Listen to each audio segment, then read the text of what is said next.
Welcome to the Help Group's Mental Health Matters Spotlight Series. I'm Lisa Rosati, Director of Special Projects. In honor of Mental Health Awareness Month, the Help Group is proud to produce a special collection of expert-led talks premiering throughout the month of May.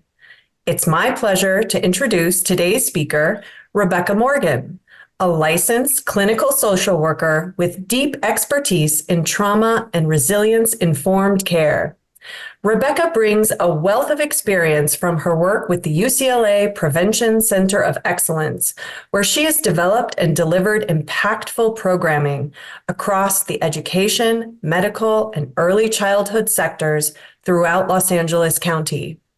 Her work has focused on supporting children and adolescents in the aftermath of community trauma, helping frontline professionals recognize and respond to trauma symptoms in both school and clinical settings, and promoting resilience through relationship-based, developmentally sensitive approaches.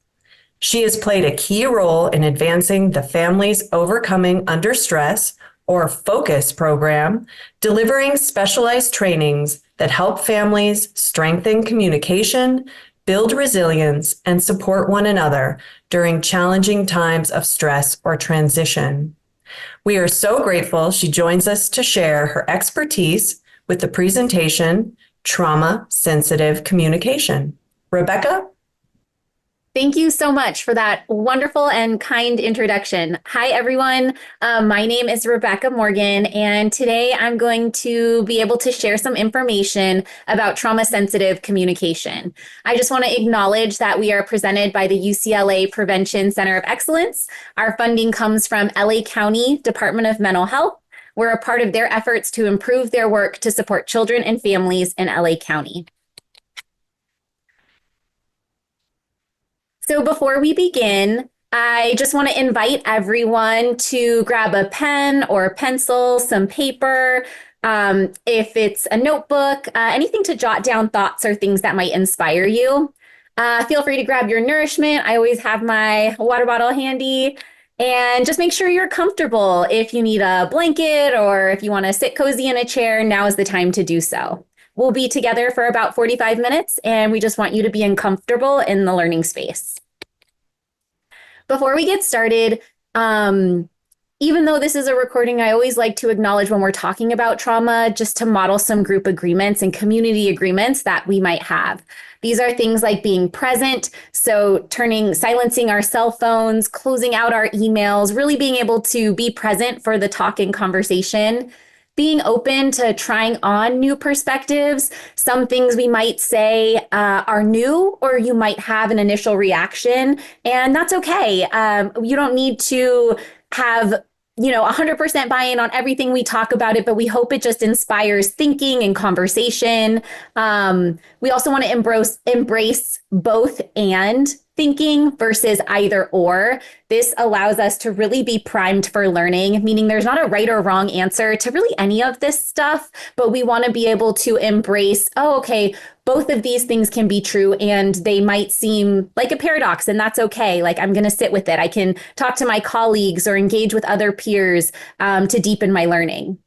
We always invite for openness to self-reflection, particularly later on in the talk. We look at ourselves as the vessel or vehicle through which we have communication and where we are emotionally. And that does take a level of being able to self-reflect, take accountability of how we enter spaces and what we come with internally. Always a commitment to ongoing learning and incorporate self-reflection and learning throughout our work.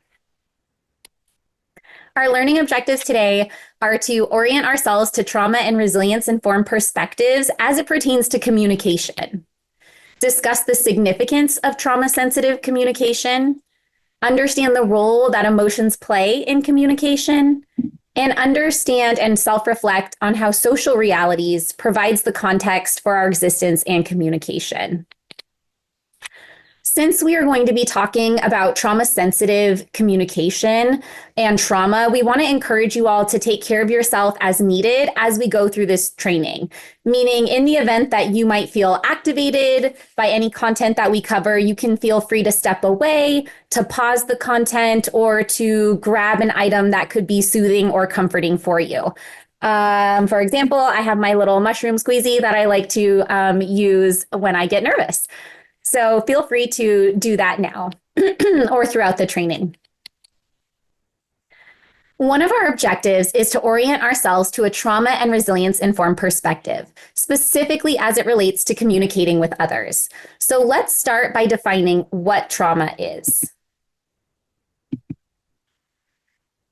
We define trauma as an individual trauma that results from an event, series of events, or set of circumstances that is experienced by an individual as physically or emotionally harmful or life-threatening, and that has lasting adverse effects on the individual's functioning and mental, physical, social, emotional, or spiritual well-being.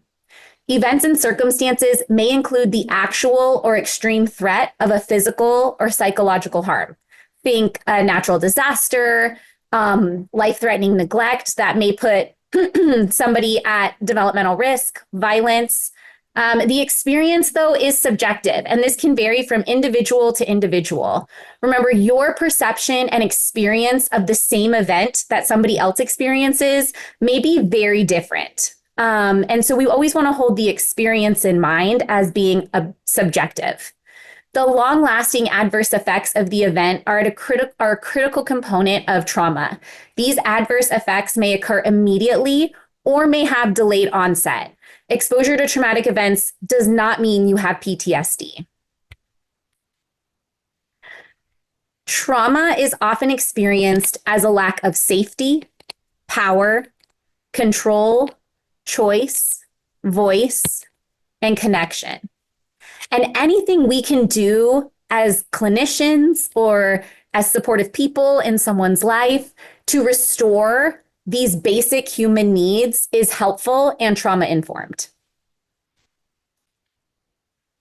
So when we're looking at trauma-informed care, what we're talking about is a strengths-based framework that's grounded in an understanding of and responsiveness to the impact of trauma, that emphasizes physical, psychological, emotional safety for both providers and survivors, and that creates opportunities for survivors to rebuild a sense of control and empowerment.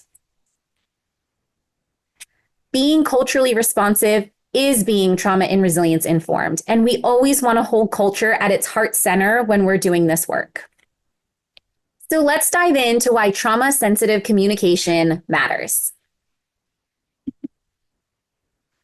Trauma-sensitive communication refers to the application of trauma and resilience-informed perspectives and skills specifically in the context of engaging with others. Trauma-sensitive communication leverages intentional verbal and nonverbal interactions with others to help establish and restore a sense of safety, power, control, choice, connection, and voice for all people involved. So why trauma-sensitive communication? It's fair to say, and it's a safe assumption, that every human being has experienced at least some form of adversity, overwhelming stress, and or trauma in their life.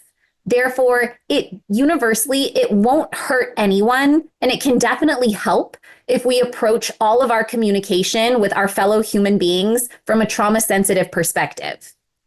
However, we can definitely cause harm to another if we do not approach communication from a trauma-sensitive perspective. So why do we need to be trauma-sensitive in our communication? Well, we know that trauma is pervasive now more than ever before. So we must proceed with sensitivity in how we relate to our fellow human beings. A trauma and resilience-informed approach in our work, communication, and relationships overall increases positive outcomes for both clients and survivors and for providers. Here we want to acknowledge bridging from reality to ideal. We know communication is influenced by our social realities, how we perceive others and are perceived by others. So there is the reality of mistreatment that causes harm, and whether it is actual or perceived. But remember, it's the experience which is subjective. So if somebody experiences mistreatment, that then becomes their reality.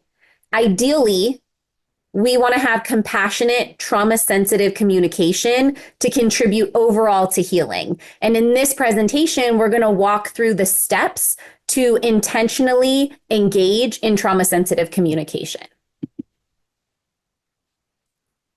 Trauma sensitive communication can support the cultivation of safety. It provides a space for self regulation, and it can strengthen connection, all of which can support in restoring the basic human needs that are impacted by trauma.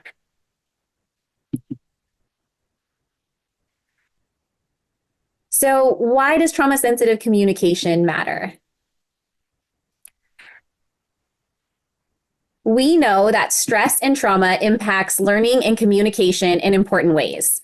Communication can be impacted as a result of experienced trauma in one's lifetime, whether it was recent or not, or being under chronic and acute stress. We know that stress interferes with the brain's ability to process information, whether it's verbal, like language-based messages, or nonverbal. Think things like facial expressions, body language, environmental signs and cues. Sometimes it's even just an energy that people emit that they can respond to nonverbally.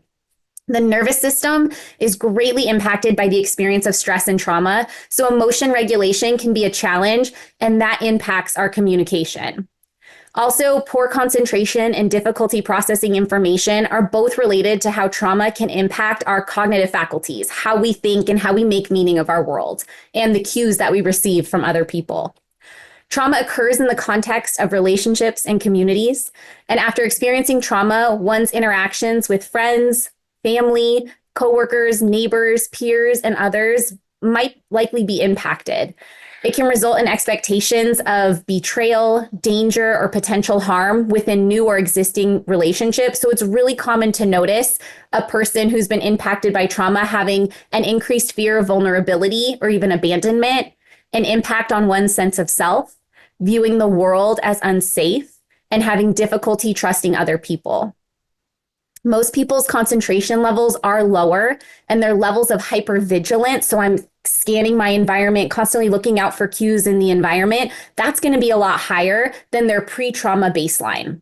So it can be difficult, if not impossible, for some survivors of trauma to process significant chunks of information, making complex, lengthy conversations a big challenge. So it can lead to mistrust or disconnection from other people. It can impact their ability to manage emotions throughout the day when things get stressful or hard. Stress can impact a person's ability to focus and concentrate on learning tasks or sequencing things that they have to do in their day. And it can make it challenging to process information overall. And it can really affect memory. So trauma-sensitive communication, what it does is it really deepens and strengthens relationships, because what it builds is communication, respect, understanding, connection, and safety. And we know that the essential ingredient to mitigating the potential harm of toxic stress or trauma is having a safe, stable, and nurturing relationship that helps us build resilience and really flourish as human beings. So what role, we're going to look at now the role of emotions in communication and what tools we have for regulation. So here we have the window of tolerance, one framework for pausing and noticing our internal experience and level of nervous system activation is the window of tolerance. So we each have our own threshold on any given day or moment where we can manage the stress of that moment just fine. And then if it starts to escalate, we get close to or possibly just up and outside of our window of tolerance and go either into a hyper aroused or hypo aroused state. When we look at hyper arousal, somebody gave a good metaphor once. Think of you're driving a car, and when you hit the gas, That's hyperarousal. These are things like anxiety, panic, anger, defensiveness. You're pursuing someone to keep the conversation going, or you're walking away. Think fight or flight, right? There is movement here. There's energy and it's intense. Alternatively, if you look at hypoarousal, think you're stepping on the brakes. This is our freeze response. These are things like what this can look like is depression, being shut down or withdrawn, that feeling of numbness, a flat affect, hopelessness, or a sense of giving up. It's important to learn the signs that you have within yourself to know when you are outside of your window of tolerance, and then think about things that you can do that help you feel calm and safe to be able to return to your window. When you're within your window of tolerance, this is essentially like the optimal zone for communication, connection, play. Here you can access reason and emotion. People are open and empathetic, patient. You can tolerate difficult emotions and you can tolerate stress. And what we know about the window of tolerance is that when somebody has been impacted by trauma, their window narrows and they actually have less space to engage in all of that play and openness, that optimal zone. However, with practicing body-based regulation strategies, practicing therapy, being in safe, stable, nurturing relationships, honoring and listening to how your body responds to different environmental cues, you can learn to widen your window. And it's important to you can even use this window if you're a clinician thinking about and tracking how you are within any given day. Did we not get sleep the night before because we had a kiddo who was sick and we were waking up a bunch? And so then by the time it came to finally wake everyone up for school, were we possibly already right at that edge of hyperarousal? So then when our kids went put on their shoes, we say, "Gah," and we, have an outburst. That's a cue to us, not that anything is good or bad, but oh, okay, let me pause, right? I'm hitting outside of my window and it's only 8 a.m. So what can I do to slow down to get back within my window of tolerance? And these are things and strategies that can be very simple. Things like even turning around for 30 seconds and taking 10 deep breaths. Watching a funny cat video on YouTube. The possibilities are endless. And this is where, when you know yourself, self-care doesn't always have to be extravagant or, take a lot of time. These can be 30-second to 5-minute strategies to help widen that window for yourself. And I think it's really important for clinicians to practice this, because then you can authentically communicate it and teach it with your clients. And you can speak to some of the challenges of learning your window, learning where is my emotional home. Some of us tend to fall more easily into hyperarousal, whereas some of us have a default to responding more in the hypoarousal state. Knowing that within yourself, so you can be able to communicate and teach that to your clients. Here's another great image of some feeling words and actions that communicate what these different zones are like. So if you look within the window of tolerance, you see when you're right in the middle, you have good communication, quick thinking, full body awareness, you're feeling alert. However, as you start to go up towards hyperarousal, you're still within your window, but you might feel some mild stress, some tension in your neck. You might be holding your breath, or for me, I clench my jaw. And so that's a sign for me now of, okay, I haven't fully gone to hypervigilance or edgy, but I know this is the first sign that I might get there. If we look towards hypoarousal, you can see, all right, I'm feeling calm, but maybe I'm not having the attention. My attention is limited. And so I'm not able to focus the way I used to focus, and I'm getting easily distracted. I'm feeling so relaxed that I just kind of want to lay on the couch and just kick up my feet for 10 minutes, which turns into maybe an hour or 2 hours. And then I start to feel a little detached. Or for some of us, we might feel like our body can get cold. We might feel shut down or just maybe we have to collapse on the couch. So now we start to notice I went from feeling maybe at ease or, having my attention was impacted to then I start to shut down or I start that freeze response. And it doesn't happen. Sometimes it can feel like it happens 0 to 100, but it really doesn't. When we're able to slow things down and look within, notice how our body is responding and what our body is communicating to us, the better we're able to stay within that window of tolerance.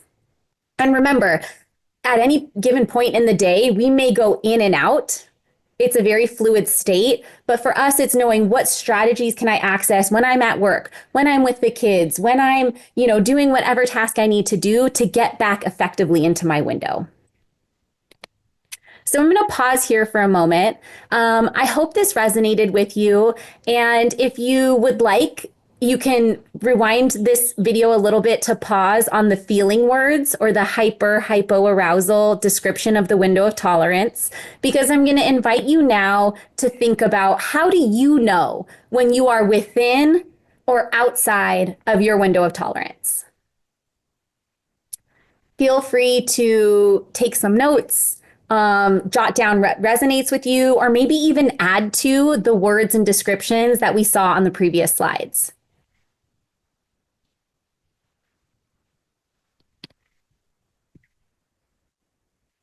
So one of the things that we can do is take our emotional temperature. Here's an example of a feeling thermometer. For many clinicians in the room, I'm sure we've all had access to or used a feeling thermometer in our work. And so for this feeling thermometer, we like to think of the red as being we're outside of our window of tolerance. Here's where we feel our emotions intensely, and we might even become that feeling. I like to think of Inside Out, where she doesn't just feel anger at the beginning, it becomes anger, and the flames are flying out of his head. And so we've all seen that in very young children. And we don't often think about how as adults, sometimes we can get overwhelmed or overtaken by our feelings, and we start to move in the feeling versus being our full selves present with the feelings that come up, right? These are things when you're in the red, things of like mad, frustrated, angry, numb, withdrawn, hopeless. And then as you move down on the feeling thermometer, you start to have better control of your body and your feelings. When you get to green, that's when you can think of being fully within your window of tolerance. This is more of an ease-filled feeling. Things and stress are manageable. Again, you can be playful, you feel grounded and curious. And I like to think of the yellow and orange zones as your body starting to communicate, I might need a coping skill, or I might need to slow things down a little bit because my feelings are starting to get more intense. I like to think of it when I'm in the yellow and the green, I'm kind of my best self. We all can get a little hungry, for example, in the yellow, have a snack, and then we get back into the green. But if I am a little hungry and I ignore that and I keep working for 2 more hours, now I'm an orange hungry. So now I might not just be hungry, I might feel irritable, I might be short-tempered. And so if I continue to ignore that, we can see how the hunger almost fully takes over. So it was a need that we didn't address when we noticed it in the yellow. And then we start to move in the emotional space of maybe being irritated, frustrated, or mad. So when we lay this over on communication and trauma-sensitive communication, it's important to understand the neurobiological dynamic that exists when communicating with others. So it makes sense that when stress levels are low, our capability to communicate effectively increases. So if I'm in the green and you're in the green, we're able to have conversation, right? There's a back and forth exchange between the messenger and the receiver, and we're able to communicate effectively, think about the other person's point of view, focus on what they're saying, and really listen. However, as stress levels rise, our ability to communicate effectively decreases. So if I'm in the green and I'm ready to have a conversation about that might be a little bit more challenging, or even if I want to say hi to somebody, but that person is outside of their window of tolerance. Say they were the person who got 2 hours of sleep, their kids were running late, they were screaming all the way in the car, then they got in trouble by their supervisor for being late to a meeting. You see how these things can just compile in normal daily stressors. So now they're in the orange red. And if I'm in the green and I say, hi, how are you? What might their response be? Right? If they're in the red, it might be a, hey, short, terse, but look at that. The slumped shoulders, the exasperated sigh. There's so many verbal and nonverbal messagings that occur that we communicate to us like, oh, that person, like I'm picking up on something here. And so we want to be able to, trauma sensitive communication is really about owning and knowing where I am within or outside of my window. What is my body communicating? Am I feeling stressed? Not that it's good or bad. We look at this all with just a noticing and really a curiosity throughout the given day. And it might even be just if I'm in the green and you're in the orange and I say hi and your response is, ugh, that could even be a cue to you like, whoops, oh, I'm noticing, I'm feeling stressed. Let me try that again. Again, there's no shame, there's no good or bad. It just is really helpful when to think about in how we communicate with others. So, how do we get into our window of tolerance? There are some science-backed strategies, somatic strategies or body-based strategies that can help us get back into our window. So if we are feeling in that hyper aroused, remember the gas pedals on and we're moving fast, things you can do are shake your body on purpose. It's actually a technique called shaking. Shake your arms, shake your legs. We see it in nature with animals a lot. Has anyone ever noticed a rabbit who hears a noise and he freezes? And then he shakes off and runs away? That's an example of his body-based regulation strategy. And it works for humans really well too. Something you can do is cool down, put cold water on your face or soak your hands in cold water. Apply pressure, things like a weighted blanket, a tight self-hug, or even like a pressured massage if you feel comfortable. And taking long, slow breaths. If we find ourselves in a hypo-aroused state, things that can be helpful are movement of any kind. Something easy too is a throwing and catching. That's something if you're like kind of laying down or you're feeling really heavy, to throw and catch an object like an apple or a squishy ball or something can be really helpful to get that movement back, to get the blood working in the body in a state of, okay, I can get out of this space of feeling stuck or frozen. A little bit louder, uplifting music, a warm up. So going to bask in the sunshine for even 10 to 15 seconds, tea, if you're able, a hot bath or shower for like when you get home on a hot day, a long day. And also accessing all of your senses, using smell, savoring a tasty treat, or gently massaging areas where you feel tense. So we hope that a key takeaway here is for compassionate and effective communication to take place, both people need to be within their window of tolerance. Here we have the core principles of trauma and resilience informed care. We do a lot of trainings on this at our center, but I thought it was important to acknowledge and highlight because we're talking about trauma and resilience informed care. So here we have safety and nurturing, empowerment and choice, trust and stability, collaboration and support, being strengths-based. And I want to acknowledge that the cultural, historical, social is often represented as a separate principle, but we're representing it as all-encompassing backdrop because it really informs everything. It informs our social realities that are impacted by our social, cultural, and historical context. And that differs and varies for all of us. When we overlay our core principles to trauma-sensitive communication, for example, let's look at safety and nurturing. These are things like having and acknowledging a person's pronouns correctly, or their given or their preferred names. For trust and stability, if you are a clinician and you say you're going to do an agreement or follow up for the client. If you say you're going to bring a worksheet, remembering to do that. And that builds trust and that shows you're a stable force for them. We do a deep dive into this on our Learning Center. So if you are interested, you can find our full trauma sensitive communication handout there. And I'll talk about it a little later in the presentation as well. We can't talk about trauma without also acknowledging resilience. And so we want to say that resilience is the process of adapting well in the face of adversity, trauma, tragedy, or significant sources of stress and bouncing back from those difficult experiences. I remember I was in a training one time and somebody said, the great thing about resilience is it's not extraordinary, it's ordinary.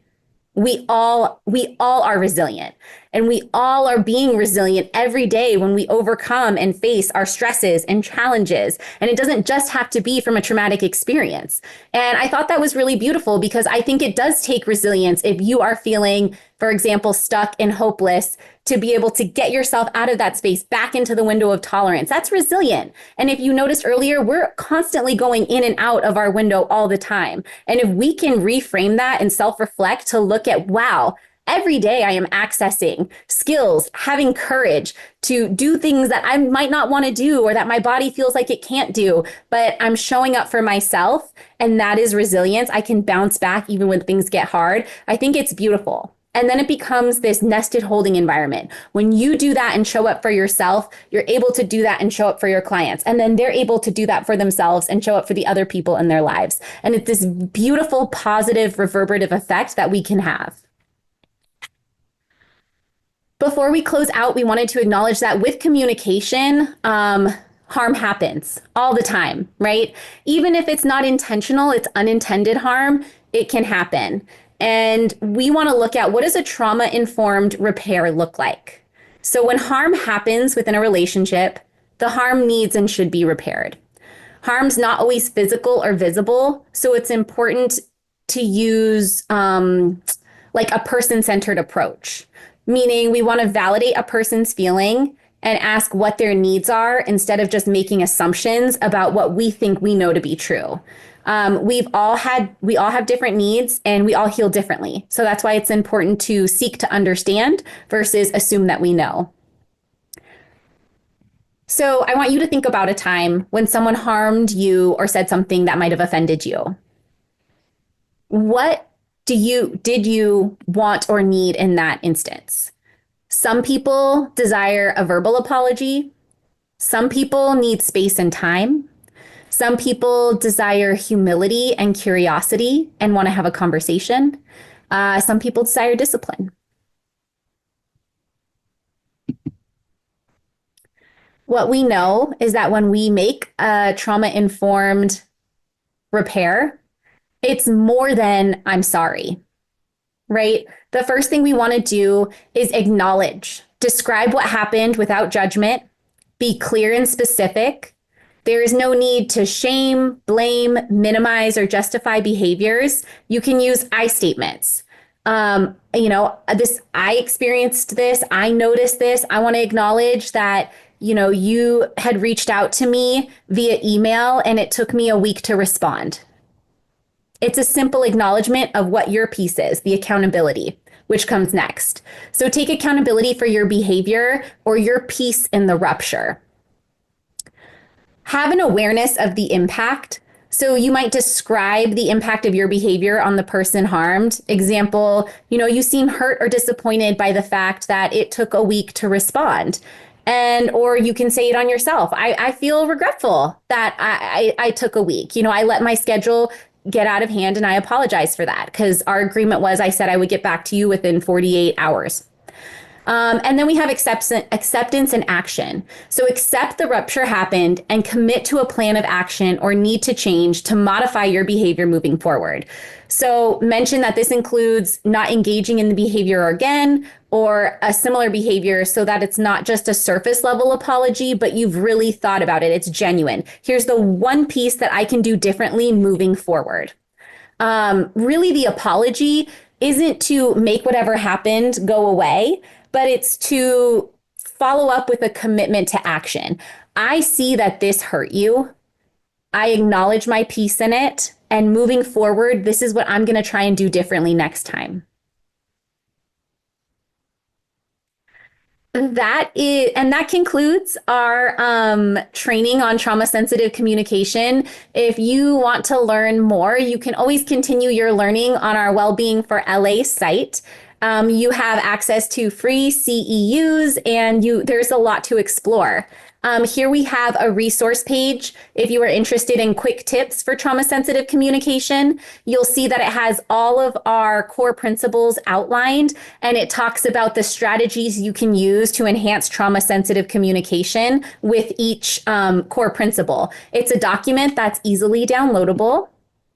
Also, if you wanted to learn more about the window of tolerance, we have a somatic series, Widening Our Window of Tolerance, with Dr. Elise Gibney. It's really great. You get a lot of practical strategies, and you get a CE. Also, if you want to learn more about practicing trauma-sensitive communication in schools, we have another learning pathway on our learning community. So you can just even type in trauma-sensitive communication, and we have tons of resources available and nuanced resources available depending on the scope of work that you are practicing. We also have an expert series called Ask the Expert Trauma-Sensitive Communication. It's a quick video if you're interested in reviewing it. With all that said, I will leave you with this quote: do the best you can until you know better. Then, when you know better, do better. And really, that's all we can ask for from one another and ourselves. So thank you so much for allowing me to share this video with you all and this content and information. I hope it resonates with you. And if you have any questions at all, you can feel free to email us at info@wellbeingforla.org. Thank you so much. Thank you, Rebecca, for sharing your informative presentation with us.